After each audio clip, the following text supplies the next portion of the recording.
शांति।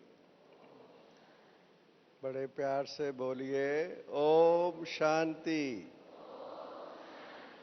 ओम शांति। बहुत ही अच्छा लग रहा है। सारे कैंपस में मातृशक्ति, जहाँ भी देखो चारों ओर हमारी माताएं और बहनें, जिन्हों का जीवन ही तपस्या है। एक माता मैना ही तपस्या की मूर्ति। आप सब अच्छी तरह से अनुभवी हैं। एक माता का रोल सारे परिवार में कितना इम्पोर्टेंट रोल है। मैं कभी कभी शेयर करता हूँ भाई और बहनों से, जितना त्याग और वो तपस्या भी है, सेवा भाव भी है, जिम्मेवारी भी है, समर्पणता भी है। ये बेसिक चीज़ें हर माता में नज़र आती हैं, हर एक में। आप देखेंगे, इसलिए हमारे संतों ने भी या हमारे जो भक्ति के शास्त्रों में भी एक माता की बहुत महिमा है। यहाँ तक कहा गया है कि व्यक्ति मातृ ऋण को चुका नहीं सकता, रिटर्न नहीं कर सकता। हर एक के ऊपर जो माँ की सेवा उसने ली है, देखते हैं हम सब, ये ऑब्जर्व करते हैं। एक छोटा सा बच्चा 1 मास, 2 मास, 6 मास, आप देखिए उसको कितनी केयर की ज़रूरत होती है, जबकि वो अपनी केयर बिल्कुल नहीं कर सकता, उसको कुछ पता ही नहीं है। ऐसी परिस्थितियों में केवल एक माँ का पार्ट है जो उसको अपने पांव पर खड़ा करती है। अपनी नींद का, अपने सुख दुख का, सबको वो भूल जाती है। मैंने कई बार देखा है कि जब उसका छोटा सा बच्चा सारी रात किसी भी वजह से नींद नहीं करता, उसको कोई तकलीफ है वो बता भी नहीं सकता, सुबह के समय माता के मुख से क्या शब्द निकलते हैं कि मेरे बच्चे ने रात भर नींद नहीं की है। कोई ऐसी माता नहीं होगी जिसके मुख से ये निकले कि बच्चे ने मुझे रात को नींद नहीं करने दी। कोई नहीं ऐसा। ये स्वाभाविक गुण है माता का। इसलिए बड़े प्यार से सब कहते हैं वंदे मातरम। पिता का भी रोल इम्पॉर्टेंट है, इसमें कोई शक नहीं, मगर एज कंपैरिजन जब हम करते हैं तो माता का भूमिका बहुत ज़्यादा है। इसलिए माँ बाप के लिए किसी ने कहा है कि जो व्यक्ति किसी को अपने से भी ऊंचा देख के खुश होता है वो बाप होता है। और जिसको हर दुख में पुकारा जाए वो माँ होती है। माँ का इतना इम्पॉर्टेंट रोल है। किसी की माँ नहीं भी होती है, मैंने देखा है, दुख जब आता है तो माँ को याद करता है। अचानक ही मुख से उसके माँ शब्द निकलता है। हमारे यज्ञ में भी मैंने देखा कि माताओं बहनों का जो भूमिका है या रोल है बहुत ज़्यादा इम्पोर्टेंट है। आप देखेंगे देश विदेश में भिन्न भिन्न स्थानों पर, 3 दिन पहले मैं ग्वालियर में था, इतनी माताओं की संख्या मैंने देखी वहाँ पर, कितनी लगन।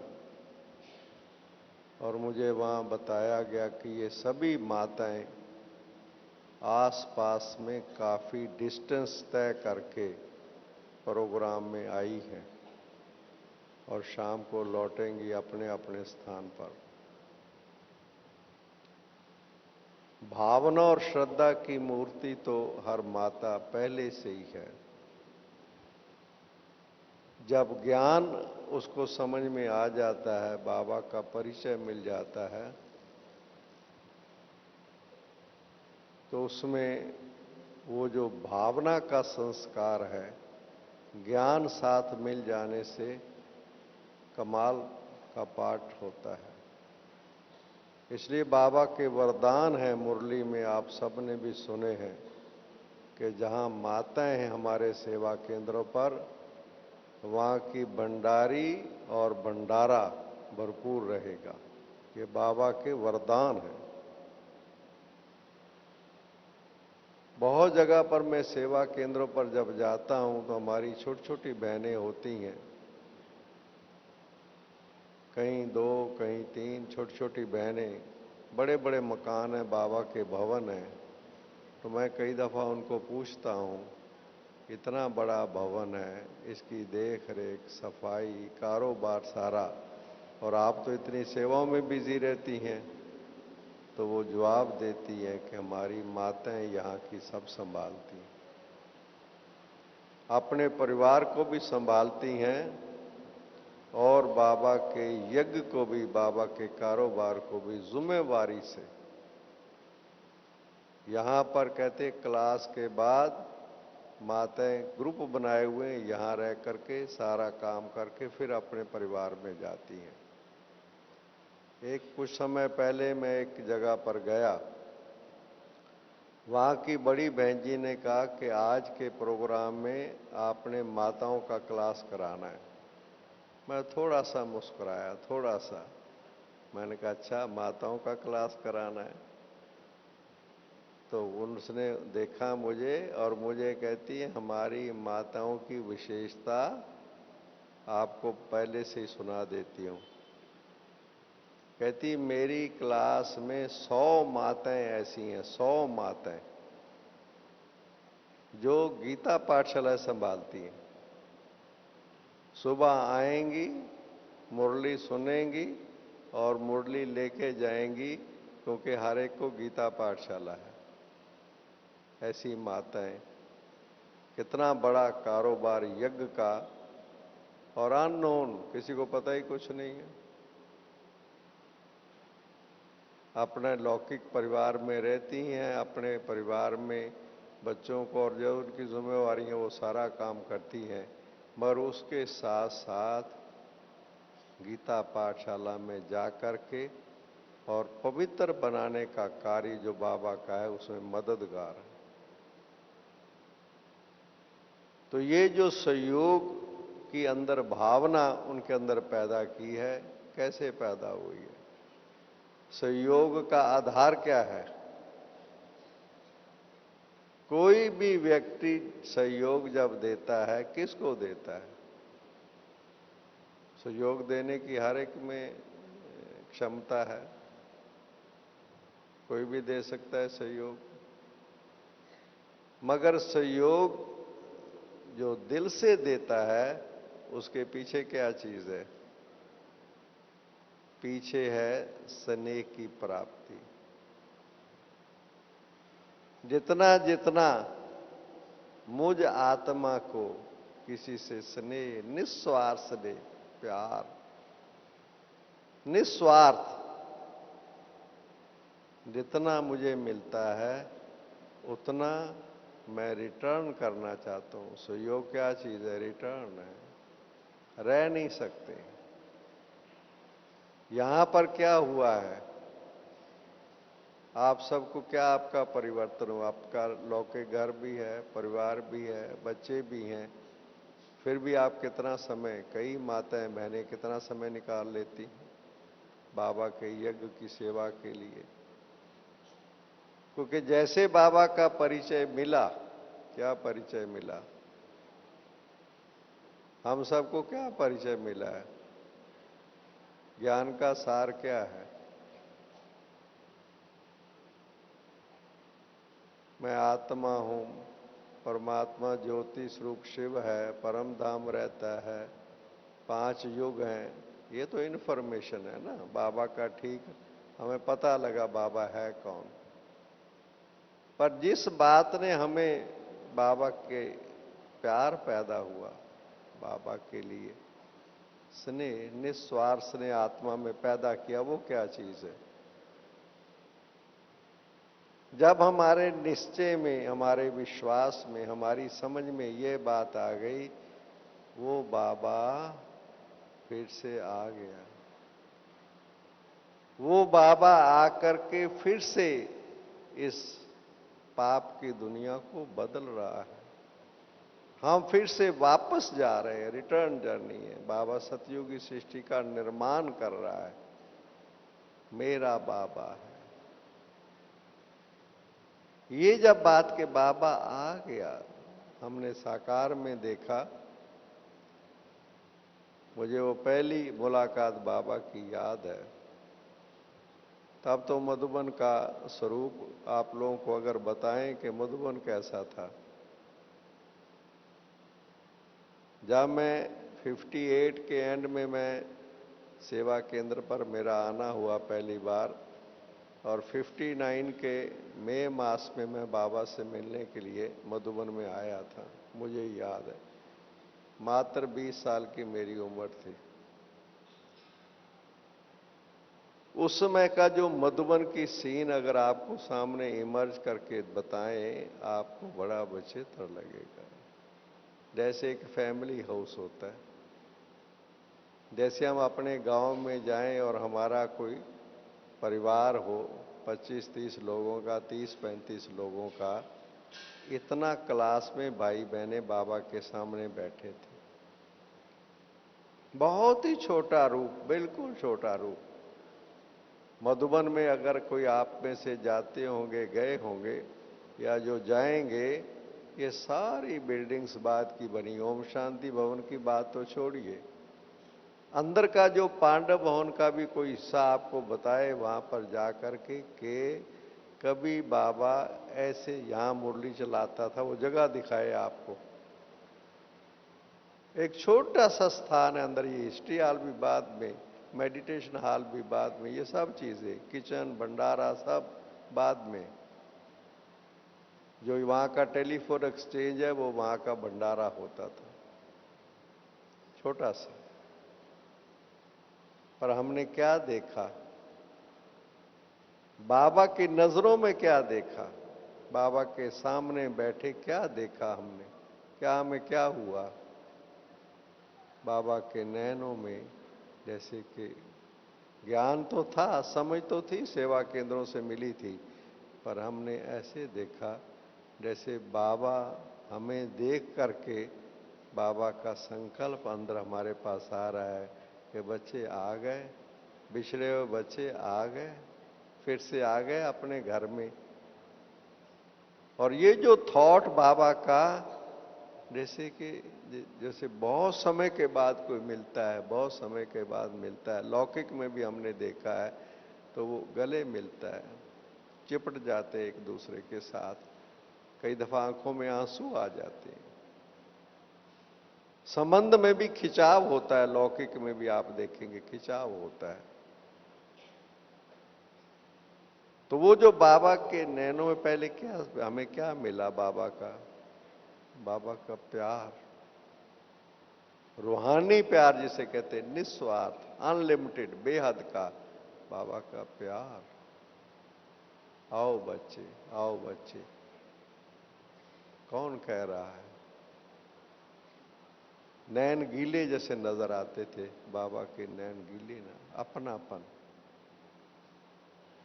ये जो स्नेह है, ये स्नेह ने अंदर में भाव पैदा किए, क्योंकि आत्मा का एक गुण है, आप देखेंगे बहुत गहराई से कि आत्मा की एक विशेषता आपको नजर आएगी कि पहले उसको लेती है आत्मा और फिर रिटर्न करती है। स्वाभाविक आप देखेंगे, छोटा सा बच्चा भी होगा, उसके पास कोई ऐसी चीज है जो आप चाहते हैं कि वो हाथ से दे देवे, मगर वो नहीं देता है। उसको कोई दूसरी चीज आप स्वीट्स या कोई चीज और देंगे, खिलौना कोई देंगे, वो फेंक देगा, वो ले लेगा। हर एक के अंदर ये चीज है कि जैसे उसको प्राप्ति, जैसे प्राप्ति होती है फिर रिटर्न है, सहयोग, स्नेह, सहयोग, स्वतः। ये हर एक आत्मा के अंदर है, हर एक के अंदर है। कई दफा हम लोग हंसी में कहते हैं, कई कहते हैं कि ये फलां उसको ज्यादा सहयोग देते हैं, मुझे नहीं देते हैं, उसको ज्यादा स्नेह देते हैं, मुझे कम देते हैं। ऐसे कई कई सुनने में आता है। मुझे क्यों नहीं स्नेह देते, मुझे क्यों नहीं सहयोग देते? तो हम उनको हंसी में, एक बहन ने बड़ी अच्छी बात सुनाई थी, मैंने कई दफा आगे भी सुनाई है। तो बहन ने कहा कि ये दो व्यक्ति बैंक में जाते हैं, चेक काटते हैं, बैंक वाले को चेक देते हैं, एक को पैसा मिलता है, एक को नहीं देता है। किसको पैसा देता है, किसको नहीं देता, क्या कारण है? सब अच्छी तरीके से जवाब देंगे कि उसके अकाउंट में है, उसके अकाउंट में नहीं है। कोई झगड़ा करे कि उसको पैसा दे रहे हो, मुझे क्यों नहीं दे रहे हो? अगर हमें कोई स्नेह नहीं देता है, हमें कोई सहयोग नहीं देता है, अंदर उसके गहराई में जाएं कि उसके पास मेरा जमा नहीं है। इसलिए फिर हम क्या करते हैं, अगर बैंक वाला नहीं देता तो हम क्या करते हैं, हम बैंक में जमा करवाते हैं। बैंक वाला कहता है आपके अकाउंट में बैलेंस नहीं है, तो हम क्या करेंगे, हम बैंक में जमा कराएंगे, और जब जमा हो जाएगा फिर हम लेना चाहेंगे, वो दे देगा। ऐसे ही आत्माओं के साथ हमारे सबके संबंध है, सबके साथ के संबंध है। इस बात की ओर आप बहुत गहराई से सब सोचे विचार करें कि स्नेह और सहयोग, ये जो दो चीज है, इसको बहुत गहराई से समझने की जरूरत है। हम सब के अंदर ये अंदर है, स्नेह देने की, सहयोग देने की शक्ति हमारे सब के अंदर है, मगर उसके लिए हमें पहले स्नेह देना है, सहयोग देना है। दूसरी बात बहुत इंपॉर्टेंट है, आज जो बाप दादा की और दादियों की जो प्रेरणा हम सबको मिल रही है, लेटेस्ट, समय कम है और कार्य बहुत बड़ा है। जहां तक हमारा ये कार्य है कि हम संदेश देवें, जगह जगह पर जिनको नहीं मिला है उसकी ओर हम सबका ध्यान रहता है, मैंने देखा है, बहुत अच्छा है। बहुत चार्ट सबका सेवा केंद्रों पर इसके लिए धूम मची रहती है, जगह जगह प्रदर्शनी करते हैं और सब करते हैं, संदेश देते हैं, प्रोग्राम करते हैं। मैं आपका ध्यान एक और बात की ओर दिलाना चाहता हूं जो बहुत इंपॉर्टेंट है। हो सकता है हम उस सेवा में पूरा टाइम दे पाएं या ना दे पाएं, जहाँ प्रदर्शनी लगती है, किसी गांव में जाना है, कुछ और काम करना है, मगर एक काम हम कर सकते हैं और वो काम बहुत जरूरी है और फायदे की चीज है। अगर आपका ध्यान रहेगा उसकी तरफ, आप कर सकते हैं सब अच्छी तरह से। वो ये है कि सबसे पहले बाबा कहते हैं बच्चे, चैरिटी बिगिंस एट होम। सबसे पहले हमारा ध्यान जाना चाहिए अपने परिवार, अपने संबंधियों, अपने आसपास की तरफ, जिसमें कोई खर्चे की बात नहीं है, कोई ज्यादा मेहनत की बात नहीं है। केवल उसके लिए हमारा ध्यान हमें देना पड़ेगा और वो बहुत आवश्यक है। बहुत मैंने अनुभव मेरे सामने माताओं, बहनों के, भाइयों के आते हैं कि जब उनके बच्चे छोटे होते हैं तब वो सेवा केंद्रों पर आते हैं, योग अच्छा लगता है और उनकी उन्नति भी अच्छी होती है, माताओं, बहनों, भाइयों की जो परिवार में रहती हैं। जैसे जैसे उनके बच्चे बड़े होते जाते हैं, स्कूल में जाने लगते हैं, कॉलेज में जाने लगते हैं और जगह पर जाने लगते हैं, तब कई बार ऐसा होता है कि उनके कारण ही माँ बाप का योग भी नहीं लगता। इसके लिए जो बाप दादा हमें प्रेरणा दे रहे हैं कि बच्चे नहीं, शुरू से लेकर के, चलो अब उनकी आयु बेशक बड़ी हो गई है, वैसे जितनी छोटी आयु के बच्चे हों उनको आप अपने साथ सेवा केंद्र पर लाएं, उनका संबंध बहनों के साथ जोड़ें, बाबा के साथ जोड़ें। अगर आपका अटेंशन होगा ये कि ये इतना आवश्यक है, इसको आप ये समझेंगे और उनके अंदर उनको उनको ज्ञान कई दफा नहीं उनको समझ में ज्यादा आएगा या ज्ञान को नहीं पकड़ पाएंगे, मगर स्नेह के संबंध में किसी भी तरीके से उनको हम बाबा के नजदीक, सेंटर के नजदीक लाएं। मैंने देखा है जिन्होंने इस बात का ध्यान रखा है, आज कई परिवार मेरे सामने हैं जिनके बच्चे बहुत छोटे थे, आज वो समर्पित जीवन में बाबा की सेवा कर रहे हैं। माँ बाप को कितनी खुशी है। इसलिए ये जो चीज है कि उनके अंदर स्नेह भाव पैदा करें।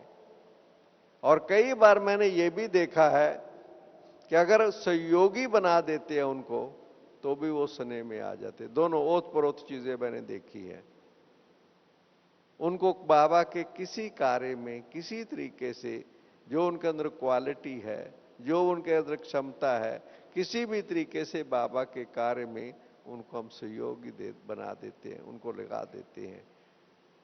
तो ये जो बाबा का यज्ञ है, ये हम भले कोई नहीं भी जानता है, किसी को इतना उसको ना भी परिचय हो, मैंने देखा ये भी, मगर बाबा का यज्ञ है। कौन है इसके पीछे, कौन है, किसका कार्य ये? नोइंगली और अननोइंगली भी मैंने देखा है कि अगर वो इस कार्य में मददगार बनता है, सहयोग देता है, तो बाबा ने कहा सहयोगी भी किसी टाइम योगी बन जाता है। स्नेही भी बाबा के नजदीक आ जाएगा, अंदर ताकत मिलेगी उस आत्मा को। मेरा भाव कहने का ये है कि बाबा के, जो बाबा ने मुरलियों में आप लेटर सुन रहे हैं, बाबा क्या क्या काम है। बाबा कहता है मेरा मुख्य काम क्या है? पतित को पावन बनाना, आत्मा को शुद्ध करना, विकारों से मुक्त करना अंदर में। हम बच्चों का भी क्या काम है? भले हम परिवार में रहते हैं, केवल समर्पित की जिम्मेवारी नहीं है, जो परिवार में भी रहती हैं, माताएं हैं, बहनें हैं, भाई हैं, बाबा का पति से पावन बनाना है। मैंने अंदर सच्चाई से आप देखिए मेरी हर एक के लिए क्या भावना है। हम कहते हैं बाप समान, बाबा का हमारे सामने लक्ष्य साकार, बाबा का सामने देखा हमने बाबा को, कैसे परिवार को बाबा ने, बाबा का, शिव बाबा का बनाया। ऐसे ही इन चीजों को अगर हम अंदर से ये ध्यान दें कि नहीं ये बड़ा इंपॉर्टेंट है, अगर नहीं हम ध्यान कारण के अंदर उनको नजदीक बाबा के लाएं, किसी भी तरीके से कोई भी विधि अपना करके अपने परिवार को। बाबा ने, मुझे याद है एक बार बाबा युगलों से मिलने के लिए आया, खास वो मुरली मेरे ध्यान में रहती है। बाबा ने, युगल बाबा के सामने हजारों की संख्या में बैठे थे यहाँ डायमंड हॉल में। बाबा ने क्या कहा उनको? बाबा ने कहा, मैं हर जो परिवार में रहते हैं मैं चक्कर लगाता हूं। उसके बाद बाबा ने क्या कहा कि बच्चे, ये आप अपने घर को, परिवार को गीता पाठशाला समझो। बाबा की गीता पाठशाला, जो आपके परिवार के अन्य सदस्य हैं जैसे गीता पाठशाला के होते हैं भाव, उनको बाबा की रूहानियत की दृष्टि से देखो, उनको उस भावना से देखो, उनके अंदर वो चीज पैदा करो, बाबा के लिए प्यार पैदा करो किसी भी विधि से। मैं कई बार एक बात कई जगह मैंने सुनाई है कि भिन्न भिन्न युक्तियां, कई मैंने देखा, कई माताएं पढ़ी लिखी नहीं मगर उनको ऐसी टचिंग बाबा की होती है, ऐसा उनका प्लान चलता है, बात मत पूछो। एक माता मिली, मैंने उससे अनुभव ऐसे पूछा, हम जा रहे थे, कहने लगे भाई जी मेरी 6 बहनें हैं और 6 बहनों को ही मैंने बाबा का बना दिया। मैंने कहा कमाल है, 6 आपका, और उसकी उम्र 60 से प्लस थी, तो इसका मैंने उस उम्र की बहनें थोड़ी थोड़ी, उनकी भी फैमिलीज होंगी, बच्चे होंगे, बहुएं होंगी, छोटे बड़े होंगे। एक माता का, बड़ी उम्र की माता का ज्ञान में आना मैंने कितनी बड़ी बात है, सारे परिवार को ताकत मिलेगी। तो मेरा इंटरेस्ट ये हुआ कि मैं उस माता से अनुभव तो पूछूं। मैंने कहा क्या सुनाती हो, कैसे बाबा के नजदीक लाती हो?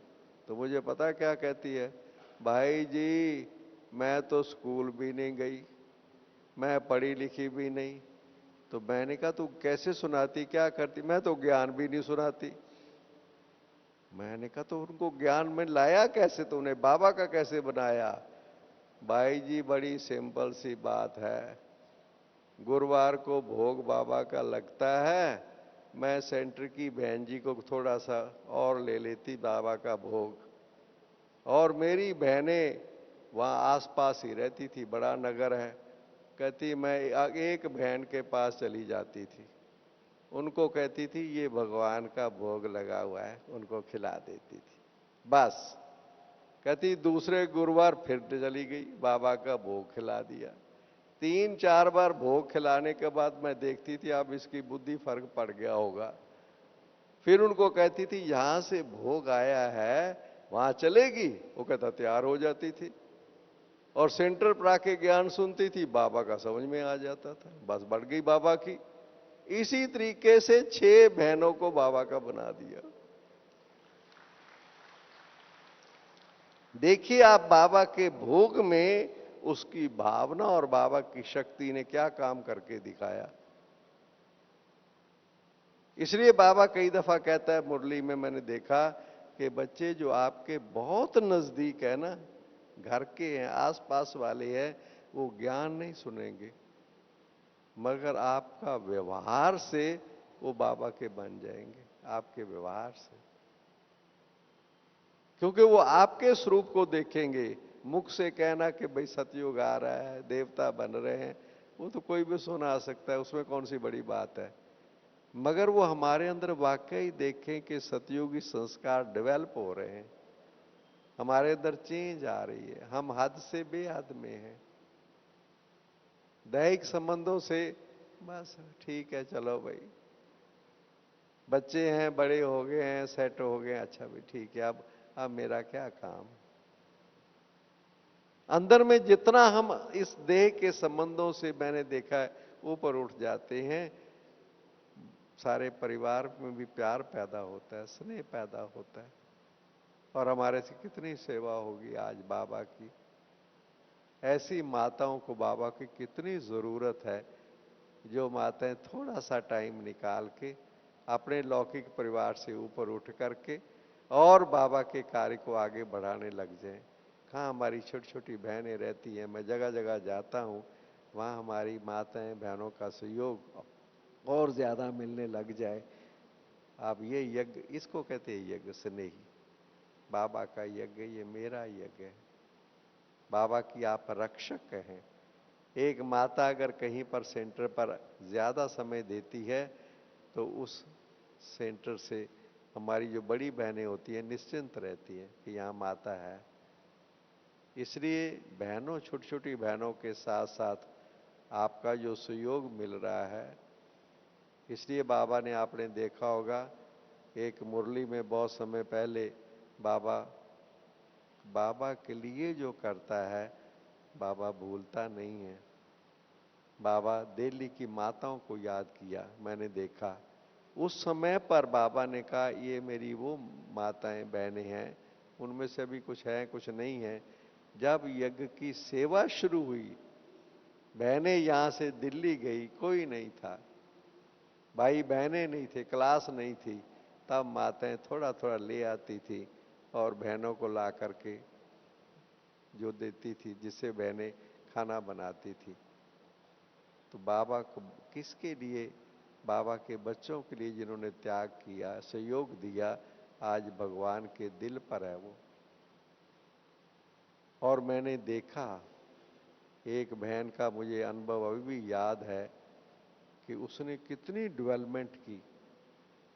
एक आप लोगों में से पुराने शायद होंगे दिल्ली वाले, एक राम प्यारी माता थी, बहुत पुरानी, अभी वो शरीर में नहीं है। जब दिल्ली की सेवाएं शुरू हुई, बिल्कुल अनपढ़ वो माता सेवा केंद्र पर कमला नगर में आने लगी। और थोड़े दिनों के बाद ये भगवान का यज्ञ है, मेरा भी कुछ भाग्य बन जाए, तो बहनों को आकर कहती थी मैं भी कुछ करूं, मैं भी कुछ करूं। अच्छा भाई ठीक है, जो वो थोड़ा बहुत सहयोग देती थी। थोड़े समय के बाद, बहन जी मुझे हिंदी सिखा दो, मैं मुरली पढ़ लूँगी, मैं मुरली पढ़ लूँगी। बहनों ने उसको हिंदी सिखा दी, मुरली पढ़ने लगी, सुनाने लगी। और ऐसा समय आया जो गुड़गांव गांव में सेंटर की इंचार्ज बन गई राम प्यारी माता। दिल्ली की टीचर्स में वो बैठा करती थी और उसकी सेवा बहुत जबरदस्त थी। सारे गांव का स्नेह उस आत्मा को मिला, इतना वो प्यार करती थी सबसे। जब भी सबके लिए भला सोचती थी, सबके लिए अच्छा सोचती थी। आज भी हम कुछ समय पहले दादी जानकी जी के पास बैठे हुए थे, 7:30 बजे के बाद दादी जी बार बार मुख से दादी के एक ही बात निकल रही थी, सब अच्छे हैं, सब अच्छे हैं। सबको उस भावना से देखो, उनकी विशेषता को देखो, हर एक को तरफ, कमियों की तरफ नहीं। हर एक में कुछ ना कुछ कमी तो होती है। हमारा स्नेह का आधार क्या है? जब हम किसी में विशेषता देखते हैं, उसको दिल से प्यार करते हैं, उस विशेषता के आधार से उसका फिर रिटर्न स्नेह और सहयोग वापस आता है। दादी बार बार, कितनी बार दादी के मुख से एक ही बात निकल रही थी। अभी हम बैठे हुए थे शाम के समय पर, सब बहुत अच्छे हैं, सब बहुत अच्छे हैं। हम लोग थोड़े से 8-10 भाई बहनें थे, सबको एक एक को देख के कहे बहुत अच्छे हैं, बहुत अच्छे, बार बार बार बार बहुत अच्छे।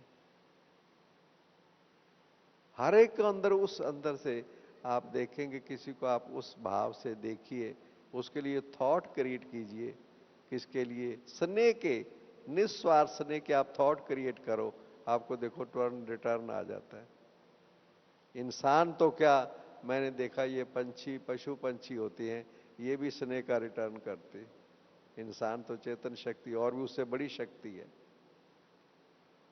इसलिए आज समय की डिमांड ये है कि जहां भी हम हैं, चाहे लौकिक में हैं, सेवा केंद्र पर जाते हैं, आसपास में हैं, मित्र संबंधी हैं, हमारा ये सबका ये अंदर बाबा का यज्ञ का स्नेह और सहयोग का मायना ये है कि उनको बाबा के नजदीक लाए, हम बाबा का बनाएं।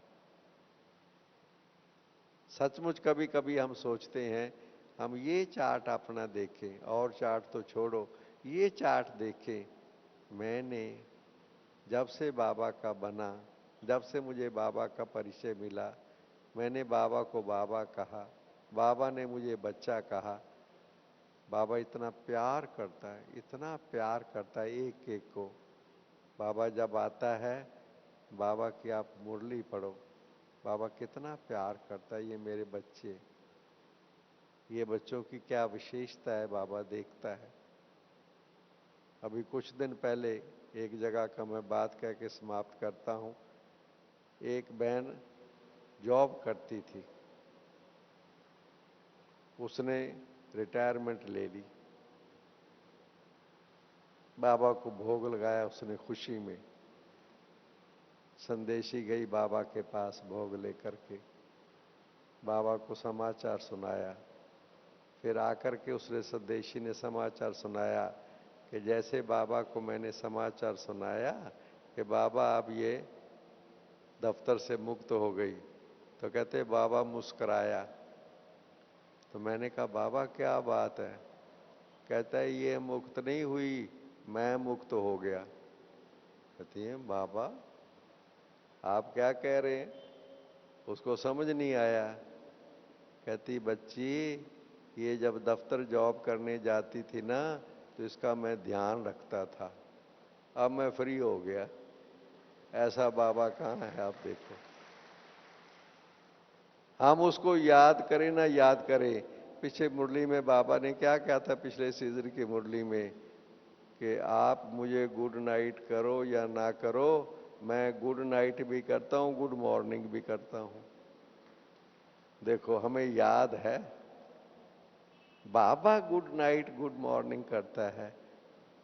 हमें स्मृति में अगर आए, सोने से पहले और सुबह जब उठते हैं, सबने बाबा आए। इसलिए मैं अभी वहां पर गया ग्वालियर में, माताओं को एक बात शेयर की। मैंने कहा देखो आप योग तो करते हो, सवेरे भी उठते हो, पर कईयों का नियम नहीं है। आप 15 दिन आप करके देखो, अपना समय फिक्स करो और स्थान फिक्स करो, घर में ही उसी टाइम उठना है, उसी जगह पर बैठ के आधा घंटा कम से कम बाबा को याद करना है। 15 दिन में आपके घर का वातावरण बदल जाएगा। आप करके देख लो प्रैक्टिकली। स्थान भी वही हो, समय भी वही हो, और एक्टिव अलर्ट हो करके, अपना खटिया छोड़ करके, बिस्तरे में नहीं। जैसे मैं कहता हूं, दूसरी बात मैं ये कहता हूं, मैं कहता हूं योग और नींद को अलग अलग समझो। कई दफा हम करते नींद है और कहते योग है, उससे क्या ताकत मिलेगी? एक्टिव अलर्ट हो करके, जैसे हमारे चित्र योगी के बने हुए हैं। योगी कैसे बैठा हुआ है, बाबा को योग लगा रहा है, आंखें खुली हुई हैं, मुस्करा रहा है, ऊपर कनेक्शन बाबा से जुड़ा हुआ है। हमारा तो ये है ना, असली स्वरूप तो हमारा ये है ना। अब हम योग में बैठे और झुटका खा रहे हैं, ये योग है? कोई इसको योग कहते हैं? इसलिए नहीं, अपने से सच्चाई से, और ये भी संयोग है। योग में ठीक रीति से बैठना भी संयोग है, ये भी यज्ञ संयोग है, क्योंकि इससे सारा वातावरण बदलता है। सारे वातावरण के तत्वों को भी शक्ति मिलती है हमारे योग में बैठने से।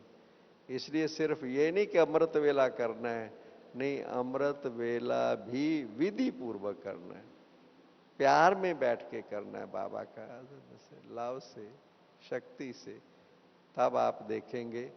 और अपने घर में भी अगर 2 जने ज्ञान में चलते हैं, तो मैं कहता हूं नहीं, 2 जने भी इकट्ठे बैठे, उससे और शक्ति बढ़ जाती है। आप ये करके देखिए, जितने हम इकट्ठे होके बैठते हैं। इसलिए क्लास में भी मैं हमेशा कहता हूं, नहीं, आधा घंटा 15 मिनट कम से कम मुरली से पहले पहुंच करके योग करें, सबके साथ मिलके योग करें, सारा वातावरण बदलता है सामूहिक योग से। इसलिए तो ये भट्टियां रखते हैं, सबको यहां बुलाते हैं। सामूहिक योग से सारा वातावरण में परिवर्तन आ जाता है। इसलिए जहां भी आप हैं, ये भी यज्ञ का स्नेह और सहयोग है। इसे कहते हैं यज्ञ के स्नेही और सहयोगी। जहां भी हैं वो बाबा का, आपका घर नहीं है, बाबा का स्थान है। आप तो निमित्त मात्र हैं। उसको अपना नहीं, बाबा का स्थान समझ के उसको शक्तिशाली बनाएं। धन्यवाद। ओम शांति।